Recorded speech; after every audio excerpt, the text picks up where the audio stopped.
अस्सलाम वालेकुम नादरीन, आप यूट्यूब चैनल देख रहे हैं। मैं इमरान ख़ान हूँ। नादरीन, ये वीलॉग मैं एक्चुअली ट्रैवल कर रहा था और ख़बरें अब तक पहुँचानी है और एक जगह रुक के मैं ये वीलॉग कर रहा हूँ। जो इंपॉर्टेंट चीज़ें मैं आपके साथ शेयर कर लेता हूँ। सबसे पहले तो एक चीज़ ये है कि सुहेल अफरीदी साहब ने एक नई हिकमत अमली के तहत पाकिस्तान की मीडिया से मुलाकातें करना शुरू की हैं और इस सिलसिले में वो इस्लामाबाद में मौजूद है। मेरी कुछ सहाफ़ियों से बात हुई, मैंने उनसे पूछा कि जी ये सारी एपिसोड क्या है और किस तरीके से आपकी मुलाकातें हो रही हैं। तो उन्होंने बताया जनाब कि हमें बिल्कुल आइडिया नहीं था सुहेल अफरीदी की काबिलियत का, और हम उतना ही जानते थे जितना उनके बारे में प्रोपेगेंडा फैलाया गया था। कभी एक डॉक्यूमेंट्री आ जाती है, कभी दूसरी डॉक्यूमेंट्री आ जाती है, कभी उनके ऊपर संगीन किस्म के इल्ज़ामात लगा दिए जाते हैं। सुहेल अफरीदी जब पहले दिन से वज़ीर आला खैबर पख्तूनख्वा बने, जब DG/ISPR ने इसकी मुखालफत की और उसके बाद उनके बारे में प्रोपेगेंडा किया गया और बार बार ये कहा गया कि जनाब वो एक ऐसे नौजवान को बनाया गया जिसका कोई तजर्बा नहीं है, जो चीज़ों को जानता नहीं है। लेकिन अब जब मुलाकातें की है सहाफ़ियों ने तो उन्हें बड़ी खुशगवार हैरत हुई और वो हैरान हुए कि सुहेल अफरीदी से सवालात जो पूछे गए, ना सिर्फ उन्होंने बड़े तहम्मुल से उसके जवाब दिए बल्कि बड़े तसल्ली बख्श जवाब दिए उन्होंने, और बड़े मैच्योर जवाब दिए सुहेल अफरीदी ने। यानी जो इस वक्त इमरान खान साहब की हुकूमत के नाक़िद हैं खैबर पख्तूनख्वा में, या इमरान खान साहब के मुखालिफ सहाफ़ी हैं, या मौजूदा रजीम को सपोर्ट करने वाले सहाफ़ी हैं, वो भी हैरत अंगेज़ तौर पर यह कह रहे थे कि सुहेल अफरीदी साहब ने कमाल मैच्योरिटी के साथ सवालों के जवाब दिए हैं। अच्छा, इसके अलावा जो है वो सुहेल अफरीदी साहब ने कुछ सवालात भी पूछे, और जो सवालात सुहेल अफरीदी ने पूछे उनके जवाब मीडिया के पास नहीं थे। एक तो उन्होंने कहा जी कि वफाक ने हमारा 3000 अरब रुपया देना है, जिसमें से 2200 अरब रुपया जो हम सस्ती बिजली बना कर देते हैं सारे सूबों को, वफाक को, वो पैसा हमें नहीं दिया जा रहा और ये पैसा हमारा हक़ है। खैबर पख्तूनख्वा के अवाम का हक़ हम मांग रहे हैं, हम कोई भीख नहीं मांग रहे, तो हमारा हक़ हमें दिया जाए और इस सिलसिले में मीडिया अपना रोल प्ले करे। इसके बाद सुहेल अफरीदी ने यह भी बताया एक सवाल के जवाब में कि जो DG/ISPR ने प्रेस कॉन्फ्रेंस की उसका हमें फ़ायदा हुआ, और जो मोमेंटम हमें लगता था कि 2 महीने में या इससे ज़्यादा टाइम लगने में बनेगा, DG/ISPR की प्रेस कॉन्फ्रेंस में वो मोमेंटम फौरी तौर पे बना और उसका काफ़ी फ़ायदा हुआ। एहतजाज के हवाले से सवालात पूछे गए, लेकिन जो सबसे इम्पॉर्टेंट चीज़ है जो मैं आपके सामने रखना चाहता हूँ वो ये है कि सुहेल अफरीदी ने एक सवाल उठाया कि जनाब 7 मरतबा तो मैं अदालती ऑर्डर्स लेकर इमरान खान साहब से मिलने गया हूँ, अब आप मुझे बताएं मैं करूँ क्या। उन्होंने कहा जी मैंने चीफ़ जस्टिस ऑफ पाकिस्तान को ख़त लिखा, मैंने हाई कोर्ट के अंदर पटिशन की, मैंने वज़ीर आज़म से भी रब्ता किया, मैंने वज़ीर आला पंजाब को भी लिखा, मैंने हर वो कानूनी रास्ता इख्तियार किया, यानी असम्बली के अंदर करारदाद तक पास की, हर वो काम किया जिसके ज़रिए से मैं अपने लीडर से मुलाकात कर सकता हूँ।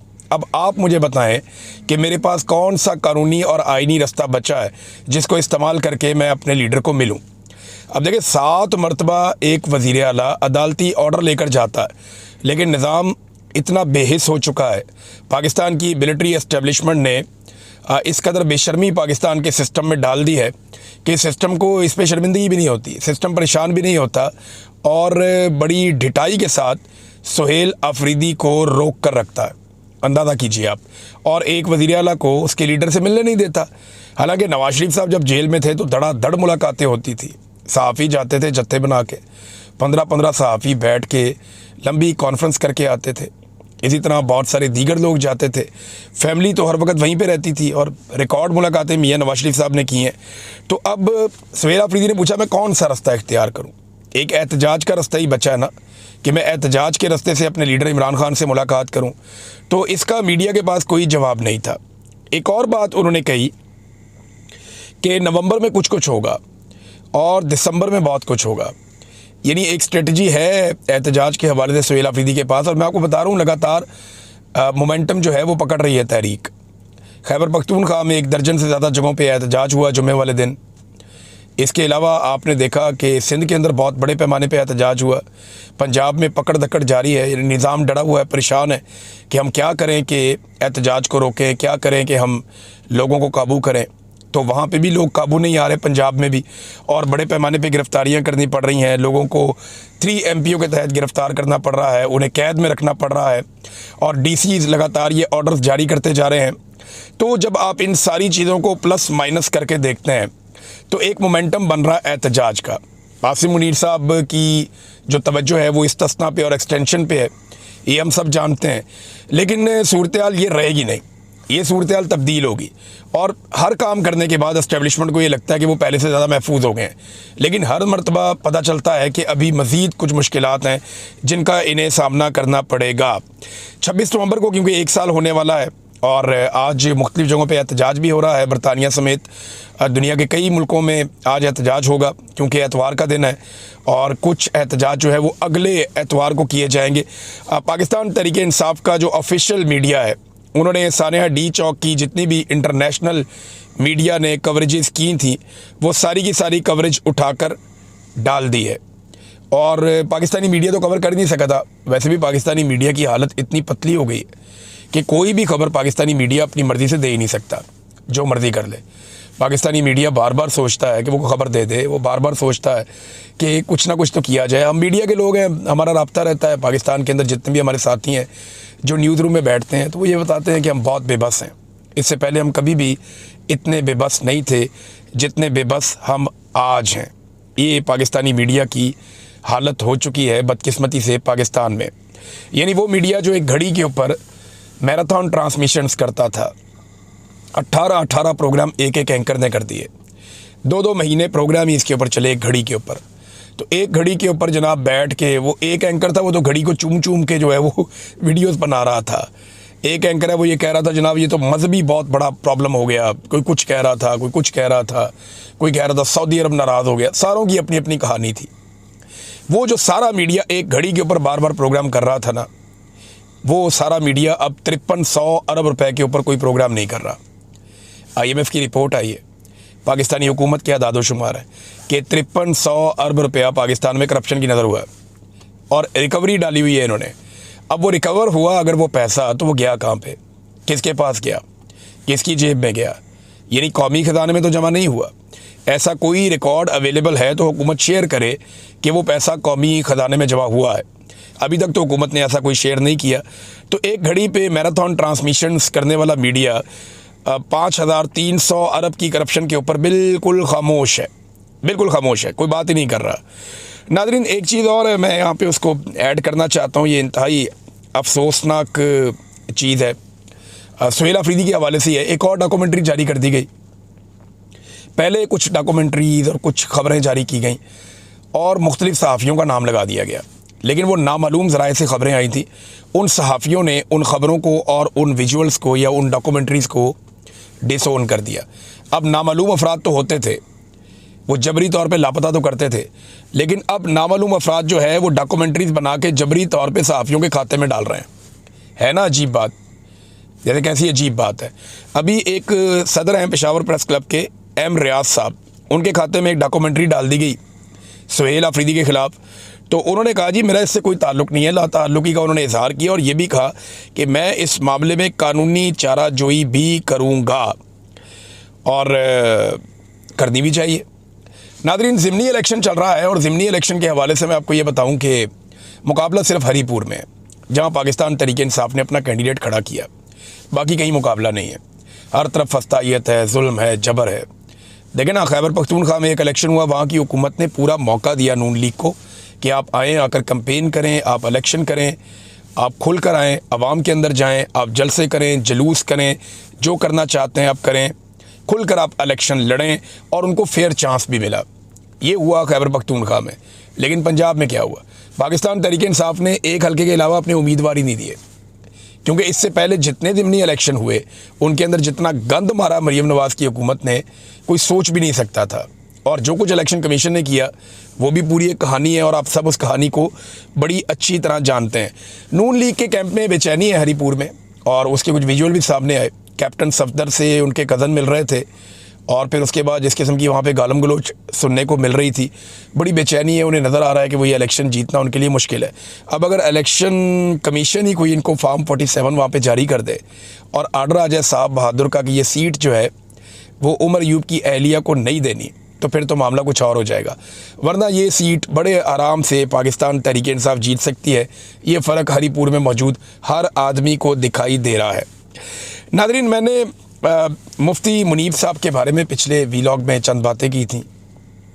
अब मैं हैरान हो रहा हूँ कि उनका एक कॉलम भी आ गया, और उनका कॉलम आया जी अदलिया के अरूजो ज़वाल का, यानी अदलिया के अरूजो ज़वाल के बारे में एक उनका कॉलम आ गया, और उस पर वो जजेस पे तनकीद कर रहे हैं, ख़ास तौर पे उन जजेस पर जो इस्टेब्लिशमेंट को या मौजूदा हुकूमत को पसंद नहीं है।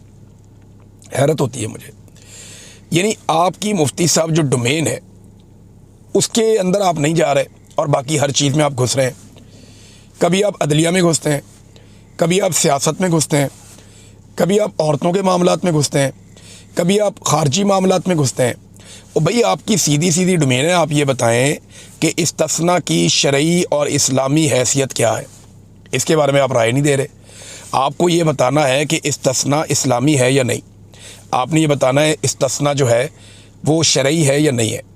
देखें, जो उलमा इकराम है, उलमा हक़, कई लोग वो कह चुके हैं कि इस्तिस्ना की कोई शरई हैसियत नहीं है, शरीयत के अंदर ये नाजायज़ है और ये गैर इस्लामी है, इस्लामी भी नहीं है। तो मुफ्ती मुनीब साहब इसके ऊपर एक कॉलम लिखें कि इस्तिस्ना क्या है और इसकी शरई और इस्लामी हैसियत क्या है। इमरान खान साहब को कैद तन्हाई में डाला हुआ है, इसके ऊपर आप लिख दें मुफ्ती साहब, आप बताएं ना कि एक कैदी के साथ कैसा सलूक करना चाहिए जब वो साबिक वज़ीर आज़म भी हो। आप ये तो कहते हैं मिल के बैठ जाओ, लेकिन जिसको मिल के बैठने के लिए कहते हैं उसको जेल में कैद तन्हाई में रखा हुआ है और इसके ऊपर किसी को शर्म भी नहीं आती।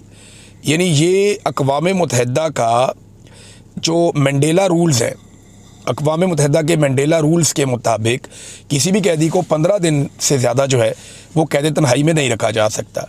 अगर आप 15 दिन से ज़्यादा कैद तन्हाई में रखेंगे किसी भी कैदी को, तो वो तशद्दुद डिक्लेयर किया जाता है, और ये एक तरह का तशद्दुद है जो इमरान खान साहब पे किया जा रहा है ताकि वो कमज़ोर पड़ जाएं।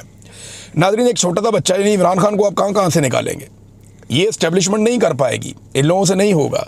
एक छोटा सा बच्चा वो इस्लामाबाद एयरपोर्ट पे आया, उसके हाथ में एक फ़ोटो था इमरान खान का, रोला पड़ गया वहाँ पे। यानी वो फ़ोटो देख के तो ऐसे लग रहा था सरकारी एहलकार इतने गुस्से में आ गए जैसे वो कोई नेतन्याहू का फ़ोटो लेकर आ गया, जैसे वो किसी खुदा न खास्ता मलऊन का फ़ोटो लेकर आ गया। हैरत हो रही थी मुझे, और वो सरकारी मुलाजमीन गुस्सा कर रहे थे कि इमरान खान का फ़ोटो लेकर क्यों आए हो। भाई इमरान खान का फ़ोटो आपको इतनी तकलीफ़ दे रहा है, यानी आप तस्वीर तो लोगों से छीन सकते हैं लेकिन लोगों के दिल से इमरान खान को कैसे निकाल सकते हैं, ये बात मुझे समझ नहीं आ रही। एयरपोर्ट के ऊपर एक छोटा सा बच्चा अगर इमरान खान की फ़ोटो लेकर आ रहा है तो आप बर्दाश्त कीजिए, जमहूरियत है इस मुल्क में, आप उसको आने दीजिए। लोग अगर इमरान खान का फ़ोटो लाना चाहते हैं तो उनको लाने दीजिए, सबको इजाज़त होनी चाहिए। कोई आसिम मुनीर का फ़ोटो लेकर आए, कोई इमरान खान का फ़ोटो लेकर आए, जो जिसको पसंद करता है वो उसको फ़ोटो लेकर आए। इन दो लोगों का मुकाबला ना पाकिस्तान में, आसिम मुनीर वर्सेस इमरान खान, तो जो जिसका फ़ोटो लाना चाहता है उसको लाने दीजिए आप। अगर यही बच्चा आसिम मुनीर का फ़ोटो लेकर आ जाता आपको कोई एतराज़ नहीं होता, अगर यही बच्चा शहबाज शरीफ का फ़ोटो लेकर आ जाता आपको कोई एतराज़ नहीं होता। पूरे पंजाब में मरीम नवाज़ के फ़ोटो चिपका के फ़ोटो गर्दी की हुई है। हर जगह पे जो है वो जो मौजूदा पूरा रजीम है, इसके जितने सहूलतकार और जितने भी इसके किरदार हैं उनके फ़ोटो शहरों में, अखबारों में जगह जगह छाप दिए जाते हैं, उस पर किसी को एतराज़ नहीं होता। और इमरान खान का फ़ोटो एक मासूम बच्चा लेकर आता है तो उसके ऊपर जनाब फड्डा डाल दिया जाता है। नाज़रीन, एक चीज़ है मैं ज़रा क्लियर करना चाहता हूँ, पिछले वीलॉग में बल्कि 1-2 दिन पहले वीलॉग था जब ये इंडियन तैयारा गिरा था, शो के दरमियान शो चल रहा था दुबई में, जो एयर शो था, तो इंडियन एयरफोर्स का एक तैयारा तेजस वो गिर गया था। मैंने उस पर कुछ अल्फाज बोले थे लेकिन मुझे उस वक्त इल्म नहीं था, ग़ालिबन मुझे समझ नहीं आई या मैं कह नहीं पाया। मैंने जब देखा कि उनकी फ़ैमिली कितनी मुतासर है, मुतासरा पायलट भी वहाँ पे, इंडियन पायलट भी हलाक हो गया, तो ये एक इंसानी जान गई है। वो किसी जंग के अंदर नहीं मारा गया, वो एक एयर शो कर रहा था जिसके अंदर उसकी जान गई है, और ये एक अफसोसनाक वाक़या है।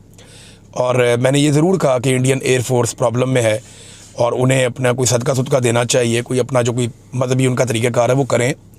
उनके जहाज़ एक के बाद एक गिर रहे हैं और ये हकीकत है, ये उनके साथ बड़े लंबे अरसे से हो रहा है। उनके जहाज़ों को बाद वक़्त फ्लाइंग कॉफिन कहा जाता है। तो इंडियन एयर फोर्स का बुरा वक्त चल रहा है, लेकिन जो पायलट इस वाक़े के अंदर जाँ बहक हो गया वो अपने मुल्क के लिए एक ड्यूटी कर रहा था और उसकी इज़्ज़त की जानी चाहिए, उसका एहतराम किया जाना चाहिए। उसकी फ़ैमिली भी वहाँ पे मौजूद होगी, बाकी लोग भी मौजूद होंगे।